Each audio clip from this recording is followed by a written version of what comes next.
Salutări toată lumea, sunt Jacqueline Elena și azi o să, o să trebuiască să plec, deși îmi pare foarte rău, pentru că o să plec în alt oraș și din păcate nu mai pot să mai fac videoclipuri, scuzați-mă.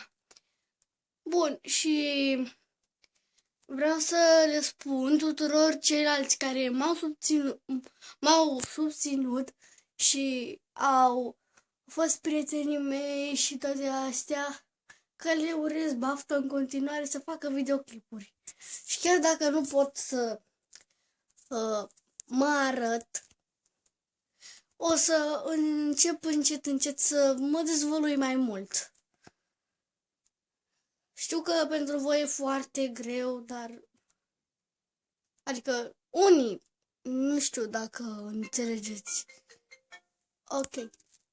Scuzați-mă, era ceva important. Da. Altora poate să le fie dor de mine și altora să nu le pese, da? Pentru mine nu contează. Contează că voi sunteți de partea bună și nu de partea rea. Bun, dacă vreți să mai mă vedeți și să mai vorbiți cu mine, puteți să scrieți mereu un comentar pe YouTube sau să mă căutați. Este o aplicație Home Ghost și acolo mă căutați Jacqueline Gârjoară Elena și putem să vorbim când vreți. Și vă urez baftă, cum vă zic întotdeauna, vă urez multă baftă la școală și să luați note bune, să fiți cei mai tari și să deveniți cineva în lume.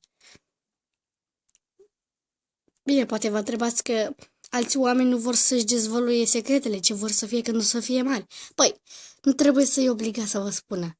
Cu timpul, eu o să vrea să vă spună. Poate îl mai întrebați de câteva ori și el o să vă răspundă. Dar nu-l întrebați cu răutate. Întrebați-l cu bunul simț. Asta am învățat eu. Când cineva nu zice ceva, nu trebuie să-l obligi să spună. Îl lași pe el să decidă dacă poate să spună. Uneori și părințile e greu să spună câte ceva. Alți copii nu vor să se mute dintr-o casă și părinților nu le convine. Și n-ai ce să faci. Așa e viața. Trebuie să te schimbi. Uneori e mai bine. Eu uitați câtă zăpadă. Acum a plouat și s-a dus. Dar nu uitați, dacă vreți să deveniți cineva în lume, atunci faceți tot posibilul. Nu vă descurajați. Lăsați-i pe alții să zică ce vor. Voi sunteți puternici. Și nu vă pasă de ceilalți care spun, tu nu reușești. Dacă se uită ei în oglindă, o să vadă că ei nu reușesc. Și voi reușiți. Eu nu-s rea. Vă dau un sfat foarte bun. Dacă îl urmăriți, nu o să mai aveți nicio problemă. Și alții care nu-și ascult mamele, poate, există, dar trebuie să le ascultați. Nu vă spune că, adică mamele pot câteodată să devină săcăitoare, ca și a mea. Dar întotdeauna trebuie să faci tot posibilul. Adică dacă ea spune ceva, trebuie să-l faci. Nu să te prefaci că nu auzi.